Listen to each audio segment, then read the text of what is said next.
Hi all, good morning. இன்றைக்கி வந்து அவள் பூரி வேணும்னு கேட்டாள். சரின்னு சொல்லிவிட்டு அவளுக்கு இந்த பூரிக்கு வந்து ஆலு சப்ஜிக்கு தான் வந்து எடுத்துப்பாள். குருமா அந்த இதெல்லாம் எதுவுமே வந்து தொட்டுக்க மாட்டாள் ஃப்ரெண்ட்ஸ். தக்காளி அதெல்லாம் பிடிக்கவே மாட்டேங்குது. ரொம்ப சூஸி என் பொண்ணு சாப்பிட்றதுல. அவளுக்கு பண்ணி கொடுக்கறதுக்குள்ளே எனக்கு போதும்னு ஆகும். உங்கள் கிட்ஸ்லாம் எப்படின்னு சொல்லுங்கள் ஃப்ரெண்ட்ஸ். அதுலேயே வந்து இதை நான் பாம்பே சட்னி பண்ணிகிட்ருக்கேன்.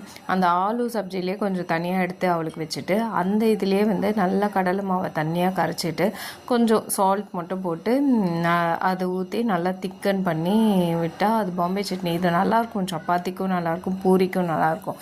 எங்கள் அம்மா பண்ணுறது என்னென்னா ஆலுலாம் போட மாட்டாங்க. வெறும் நிறைய வெங்காயம், பச்சை மிளகா, கருவேப்பிலை, கொத்தமல்லி இதை வதக்கிட்டு நல்லா தண்ணியாக கடலை மாவை கரைச்சிட்டு ஊற்றி ஒரு கொதி வந்தோன்னே ஆஃப் பண்ணிடுவாங்க. பட் இப்போ நிறைய வேரியேஷன் சொல்கிறாங்க பாம்பே சட்னிக்கு.